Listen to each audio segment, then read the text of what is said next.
सुरुवातीलाच मी आपल्या सगळ्यांचे मनपूर्वक आभार मानते की 3 वेळा मोठ्या संख्येने मतदान करून आपण मला दिल्लीला जायची संधी दिली आणि पुन्हा एकदा आता लोकसभेचं इलेक्शन 7 मेला आहे. त्या दिवशी तुतारीचं वाजवणारा माणूस त्याच्या शेजारचं बटन दाबून मला पुन्हा एकदा या भागाची लोकप्रतिनिधी व्हायची संधी द्या अशी विनम्र विनंती करायला मी आलेले आहे. मला अजूनही आठवतं आहे माझं पहिलं इलेक्शन. माझ्या पहिल्या इलेक्शनला 2009 साली आपण मला निवडून दिलं आणि निवडून देत असताना 2 वर्ष आधी म्हणजे 2007, 8 आणि 9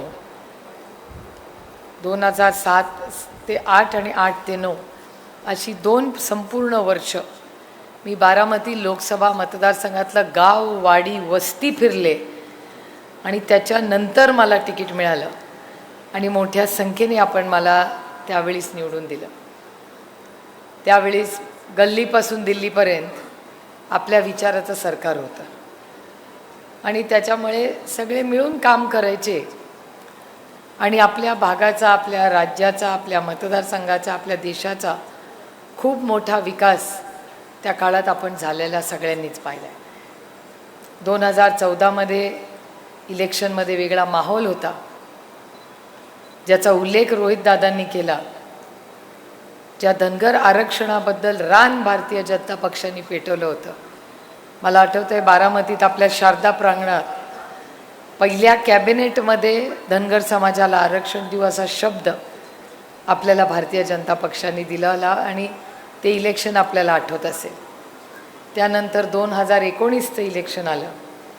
त्याही वेळीच आपण मोठ्या संख्येने मतदान करून माझा लीडही दुप्पट केला आणि मी पुन्हा एकदा तुमच्या आशीर्वादाने दिल्लीला गेले.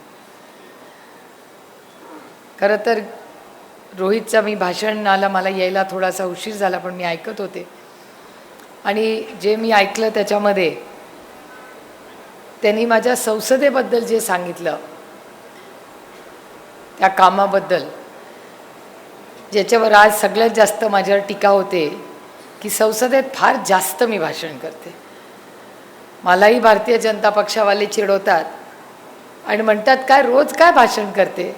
म्हटलं मला बारामतीकरांना इथे भाषण करायलाच पाठवलं आहे, चहा प्यायला नाही पाठवलं. आणि त्याच्यामुळे रोज आणि ते संधी पण अशी देतात.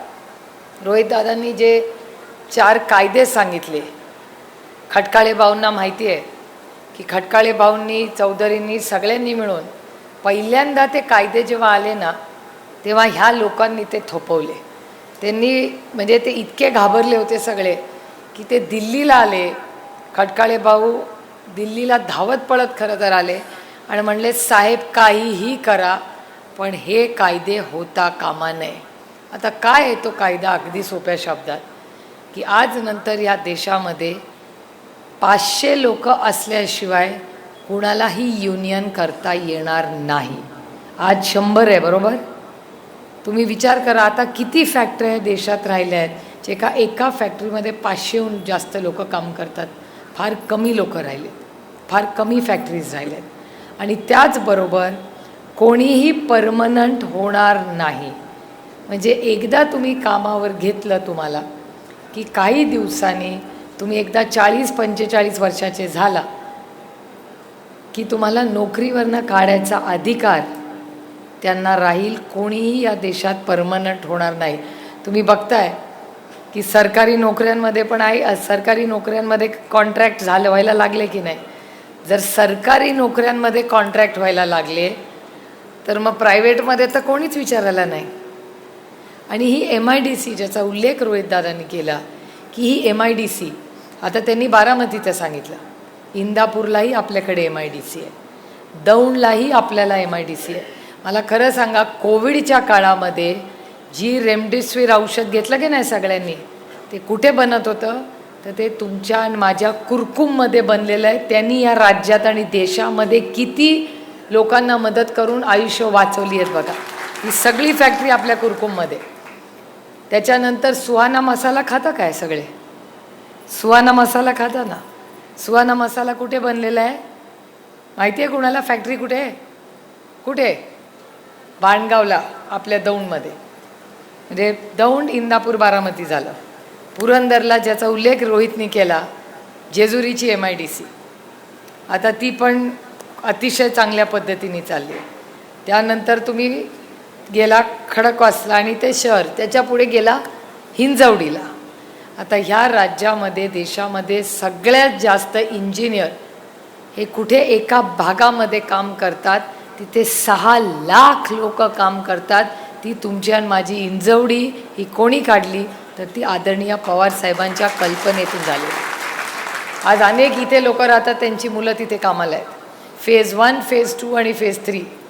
तुम्हाला आठवत असेल की हिंजवडी जेव्हा त्याची सुरुवात केली तेव्हा तिथे साखर कारखाना होणार होता आणि साखर कारखानाच्या उद्घाटनासाठी साहेब तिथे गेले आणि म्हणाले की आता इथे साखर कारखाना होणार नाही. लोक घाबरले, म्हटलं उद्घाटनाला आले आणि आत्ताच कॅन्सल करतायत. तर ते म्हणले आता इथे कारखाना होणार नाही, इथून अजून 20-25 किलोमीटरवर कारखाना होईल. इथे राजीव गांधी इन्फोटेक पार्क होईल, जिथे आज 6 लाख लोक काम करतात, जी आपल्या सगळ्यांची मुलं. म्हणजे आपल्या सगळ्या मतदारसंघात सगळ्या ज्या MIDC झाल्या, सगळ्या ज्या कंपन्या आल्या, त्या 20, 25, 30 वर्षापूर्वी आलेल्या आहेत आणि त्याचा आज वाढ होते. हे बघताना आम्हाला किती आनंद वाटतो. परवा इथे बारामतीत नमो रोजगार मेळावा पाहिला.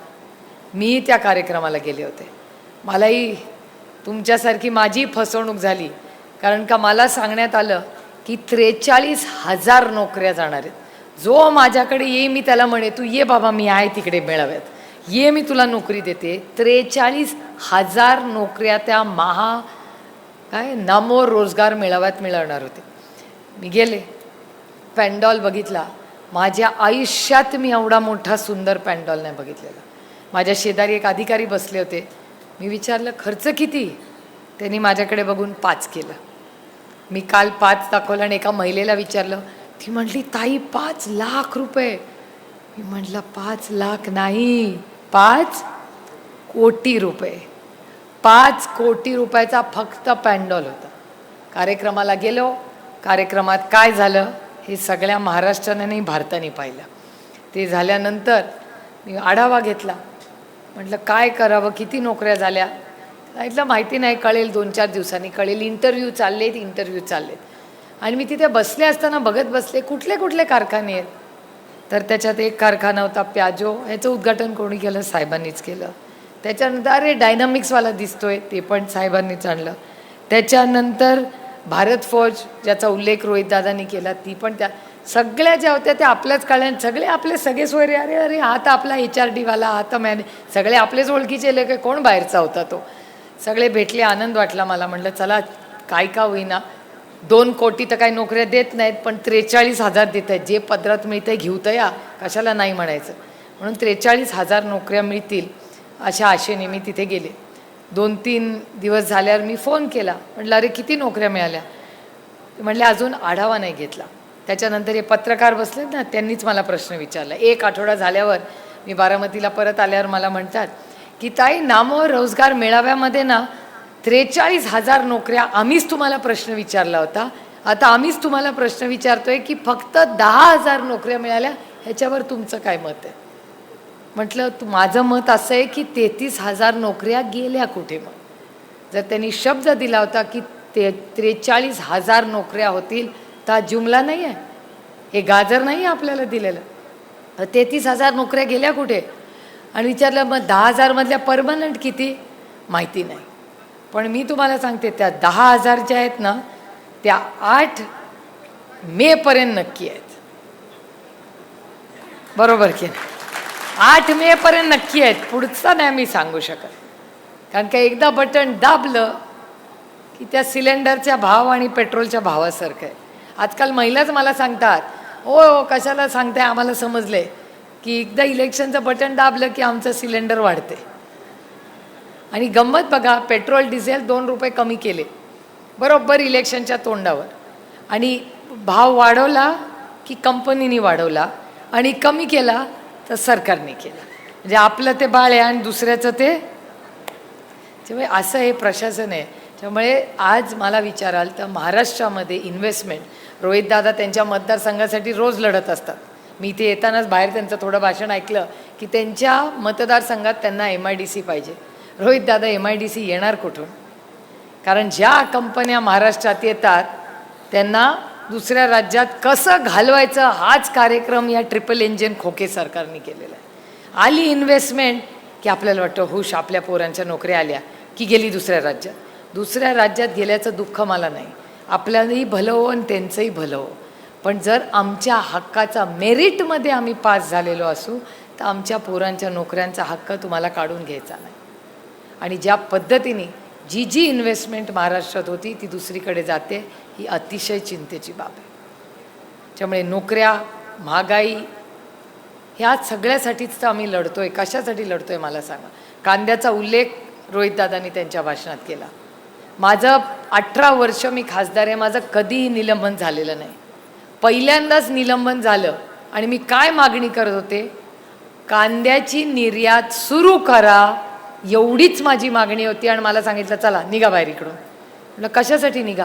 ते म्हणले तुम्ही आणि अमोलदादा फार ते कांद्याच्या शेतकऱ्यांसाठी सारखं बोलता, चला बाहेर.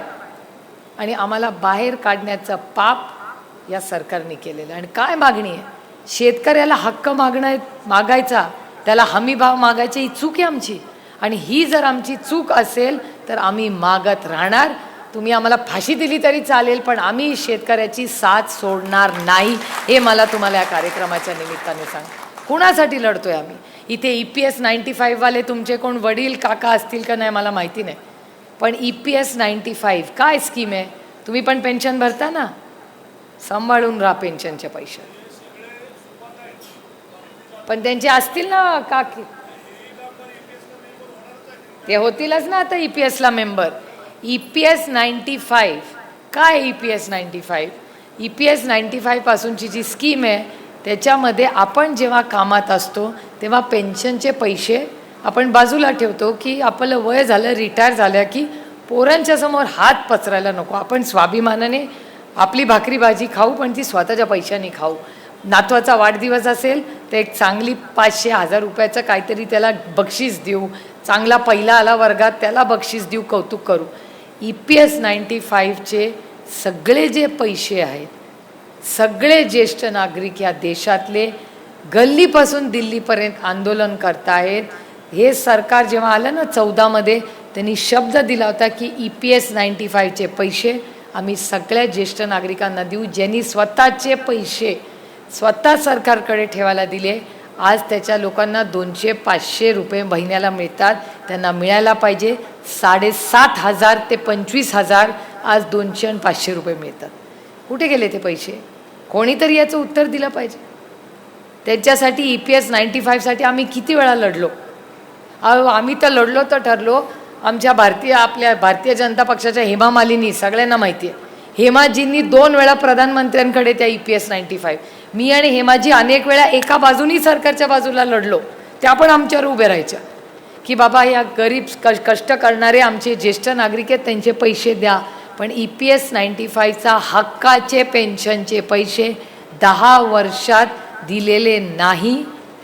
मग हे पैसे गेले कुठे? हे तुम्हाला विश्वासाच्या नात्याने ठेवायला दिले होते, मग पैसे गेले कुठे? तुम्ही EPS पेन्शनचे पैसे तुमचे पण हे आलोच. कायद्या असे आणले ज्याचे कुणाचंही पोर परमनंट होणार नाही. महागाई तर कमी होत नाही, बेरोजगारी कमी होत नाही, MIDC कुठेच वाढत नाही आहेत, त्या कंपन्या कमी होत आहेत. आणि फक्त आपल्याकडे नाही, देशात ही परिस्थिती आहे. मग जर इन्व्हेस्टमेंट झाल्या नाही तर मग हे रस्ते राहतील, बिल्डिंगही राहतील, पण त्यांच्यात जगणारी माणसं राहणार नाहीत. तुम्ही मला विचार करून सांगा काय स्वस्त झालं या देशात किंवा तुमच्या आयुष्यात कुठला मोठा बदल झाला आहे हो गेल्या काही वर्षामध्ये? मी तुम्हाला बारामतीचाच हिशोब करू. बाहेर कशाला जायचं आपण, आपलं बघू आधी. मला सांगा तुम्ही सगळे बारामतीत राहता गेले अनेक वर्ष. एक काँग्रेसचा विचार जो आपला विचार आहे आणि एक राष्ट्रवादी काँग्रेसचा एक विचार, मग एक महाविकास आघाडी आणि एक त्यांची काय युती का काय येते. मला हिशोब करून विचार करून सांगा. हे विकास म्हणतात. वीज बारामतीत कुठल्या विचारांनी आणली? काँग्रेसच्या विचाराने. MIDC कुठल्या विचाराने आणली बारामतीत? काँग्रेसच्या, राष्ट्रवादीच्या बरोबर. शाळा कोणी काढल्या इथे? हॉस्पिटल कोणी काढली? औषधाच्या फॅक्टऱ्या कोणी काढल्या? अंगणवाडी कोणी काढली? आशा वर्कर भगिनीचं काम कोणी काढलं? फॅक्टरी कोणी काढली? मला सांगा, रोटी कपडा मकान गटर मीटर वॉटर कारखाने, तुमचा मोबाईल फोन, त्यातलं व्हॉट्सॲप कोणी काढलं? तर काँग्रेसच्या विचाराने काढलं. मला सांगा, 70 वर्षात तुम्ही काय केलं आम्हाला विचारता? 70 वर्षामध्ये तुम्ही ज्या शाळा आणि कॉलेजमध्ये शिकला ना, आणि आज आम्हाला प्रश्न विचारताय, ते काम काँग्रेसच्या विचाराने केलं आहे. म्हणून तुम्ही आज प्रश्न विचारू शकता आणि उभे राहू शकता स्वतःच्या पायावर. आणि 10 वर्षात यांनी काय केलं? मला 5 कामं सांगा, 5 की 10 वर्षामध्ये भारतीय जनता पक्षाच्या विचाराने हो महाराष्ट्रामध्ये ही मोठी 5 कामं आम्ही केली. सांगा कोणीतरी. महागाई, बेरोजगारी, भ्रष्टाचार केला की नाही? भ्रष्टाचार केला का? तो हो केला. महागाई केली का? हो केली. बेरोजगारी वाढवली का? तर वाढवली. मग ह्यांचं सगळ्यांचं करून आपल्या पदरात काय मिळालं? 10 वर्षे सरकार असो. कुठली मोठी गोष्ट? तुम्हाला हमीभाव मिळाला का? त्याच्यामुळे ह्या सगळ्या परिस्थितीचा फार गांभीर्याने बघितलं पाहिजे. आणि हे कुणाचं वैयक्तिक इलेक्शन नाही. माझी लढाई तर वैयक्तिक कुणाची नाहीच आहे. माझी लढाई वैचारिक लढाई त्या अदृश्य शक्तीच्या विरोधात आहे. अहो, मलाही संधी होती, रोहितलाही संधी होती. रोहित इथे मंत्री झाला असता, मी दिल्लीत मंत्री झाले असते, दोघंही लाल दिव्याने आलो असतो. कोणी थांबवलं होतं आम्हाला? पण तुम्ही आम्हाला विचार करून सांगा, एकीकडे सत्ता आणि अदृश्य शक्ती आणि दुसऱ्या बाजूला वडील, विचार, संघर्ष आणि सत्य. तुम्ही माझ्या जागेवर आणि रोहितच्या जागेवर असता तर काय केलं असतं मला सांगा? कुठल्या बाजूनी बसला असता तुम्ही? कुठल्या? सत्याच्या. मग मी जे केलं किंवा रोहितनी जे केलं, अरे रोहितला आता सोडा, तो एवढ्या वयाने पण लहान आहे, त्याला तर इतका त्रास दिला की त्यांनी ईडी बोलवली. आता मला खरं सांगा, तुम्हाला ईडी माहिती होती का हो? 5 वर्षापूर्वी ईडी माहिती. आता पोरं एकामेकाला म्हणतात, ए मला दगड मारू नको, नाही तर ईडी लावतो तुझ्या मागे. बोलतात की नाही लोक असं? मी तर आईस म्हणते. आईस म्हणजे काय? बर्फ. इन्कम टॅक्स, CBI आणि ईडी. तू विरोधात बोलला, लावली तुला ईडी. तू माझ्या पक्षात आला, वॉशिंग मशीन. मी तर अशोक चव्हाणांचं नाव घेऊन घेऊन थकले. मला उत्तर पण देत नाही कोणी भारतीय जनता पक्षातून. अशोक चव्हाणांच्या बद्दल माझ्या मनात फक्त प्रेम आणि आदर आहे.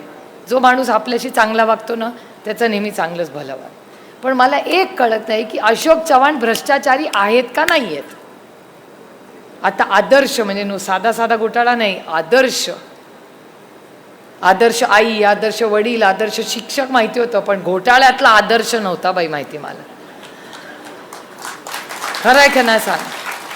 आणि काय घोटाळा? आता असं म्हणजे हे वेदना देणारी गोष्ट आहे की घोटाळा कसला? आरोप काय आहे? की जे शहीद झालेले भारताचे सुपुत्र आहेत, त्यांच्या ज्या वीरपत्नी आहेत, त्या वीरपत्नीला घर दिलं आणि त्या घरावर भ्रष्टाचार कोणी केला? त्या वीरपत्नीला घर नाही मिळालं, त्याचा भ्रष्टाचार करून ते सगळं जे मिळालं ते अशोक चव्हाणांच्या पदरात पडलं. असं मी म्हणत नाही हा, भारतीय जनता पक्ष म्हणते. आता मला एक सांगा, शुक्रवारी पार्लमेंट चालू होतं. पार्लमेंटमध्ये निर्मलाताई यांचं माझे अतिशय वैयक्तिक संबंध चांगले आहेत, अतिशय चांगली महिला आहे.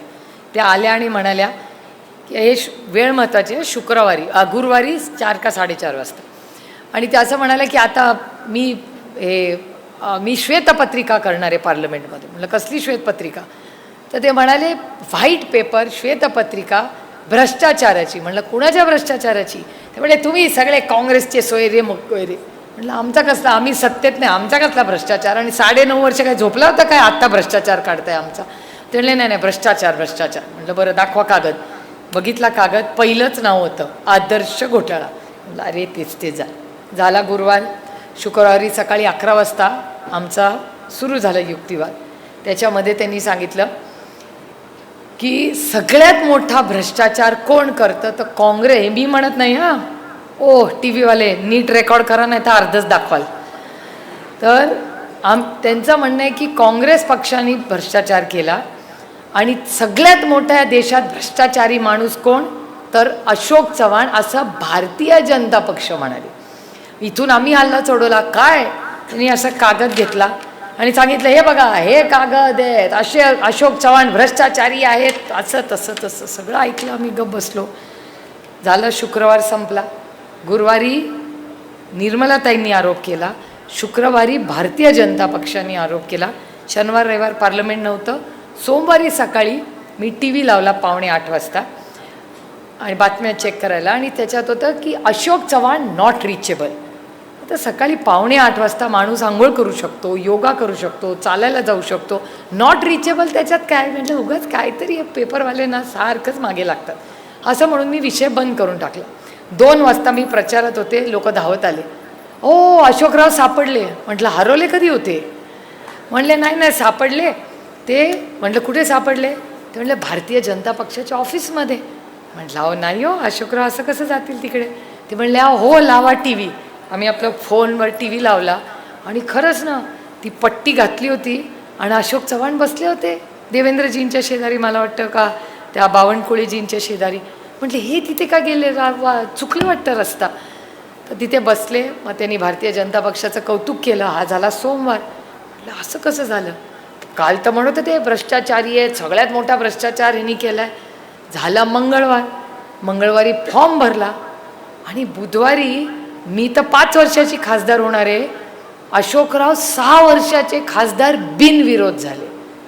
आता मला प्रश्न पडला, आम्ही 6-6 महिने मेहनत करून प्रचार करतो, दिवस रात्र बायका पोरं नवरा कुणाला आम्ही भेटत नाही, वणवण सगळे फिरतो, आमच्यावर कुठलाही भ्रष्टाचाराचा आरोप नाही आणि आम्ही निवडून येणार 5 वर्षासाठी.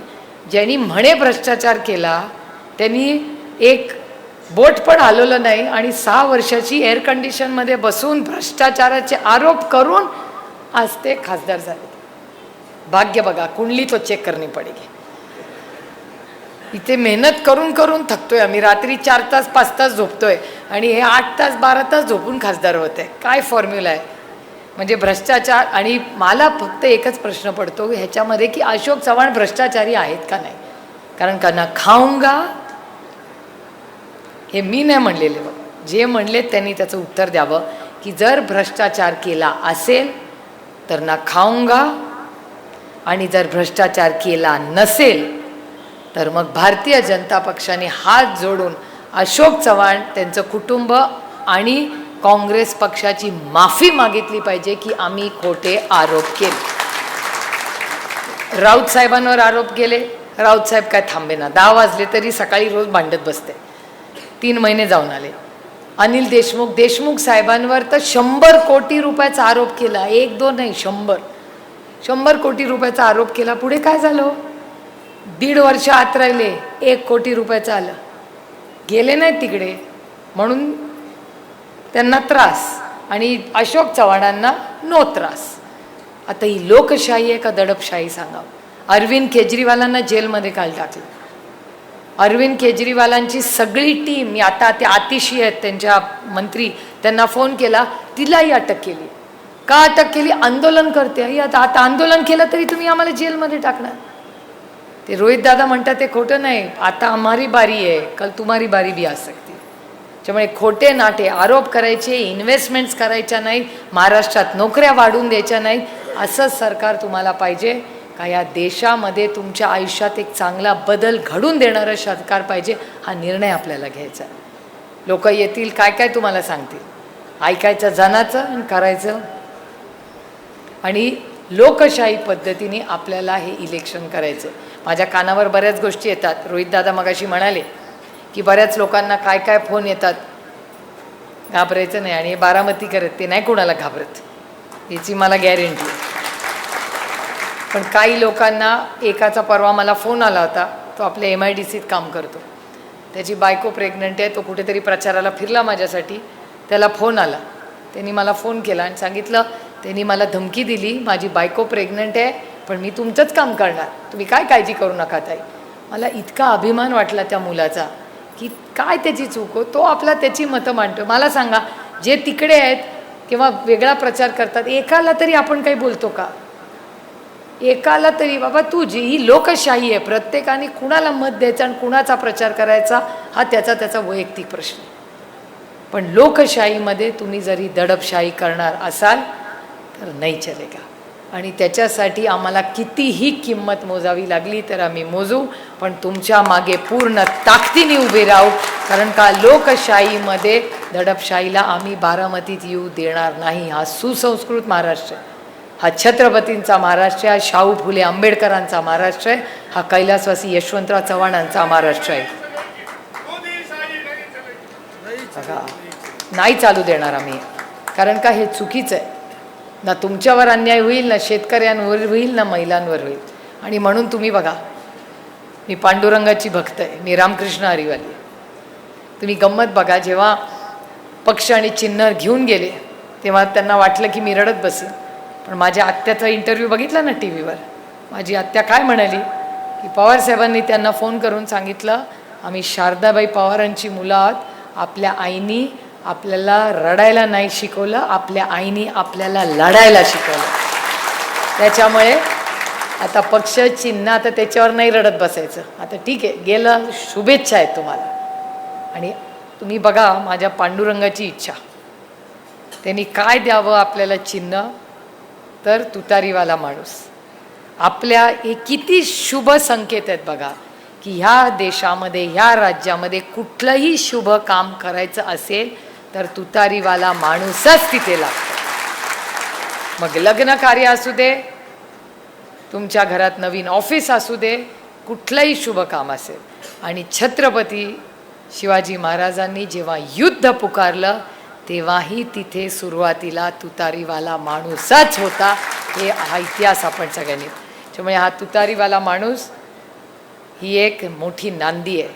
ही भ्रष्टाचाराच्या विरोधातली नांदी आहे, ही महागाईच्या विरोधातली नांदी आहे, आणि ही आपल्यावर बेरोजगारी करणाऱ्या या पापी सरकारच्या विरोधात लढण्याची नांदी. त्यामुळे आपल्याला सगळ्यांना फार जबाबदारीने काम करायचं आहे. 7 तारखेला सकाळी 8 ते संध्याकाळी 5 हे मतदान आहे. आपण स्वतः तर जायचंच, पण बरोबर सगळ्यांना ते कागदपत्र घेऊन जायचं. आणि तुतारी आपलं चिन्ह बदललेलं आहे, पण मला नाही वाटत कोणी फार त्याच्यात सगळं पोचलेलं दिसतंय. कारण का महिलाच, मला सिग्नलला मी बारामतीत गेले की मला सगळे म्हणतात तुतारी तुतारी, म्हटलं हो बाबा आहे तुतारी. त्याच्यामुळे तुतारीवाल्या माणसाचं शेजारचं बटन दाबून मी केलेलं काम आणि पार्लमेंटमधलं काम हे मेरिट बघून मला पुन्हा एकदा आपल्या सगळ्यांची सेवा करायची संधी द्या, एवढीच विनम्र विनंती करते आणि आपली रजा घेते. जय हिंद, जय महाराष्ट्र, जय आघाडी.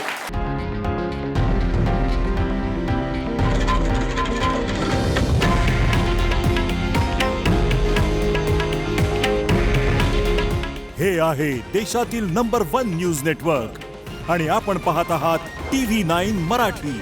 काळजी तुमची, हित महाराष्ट्राचं.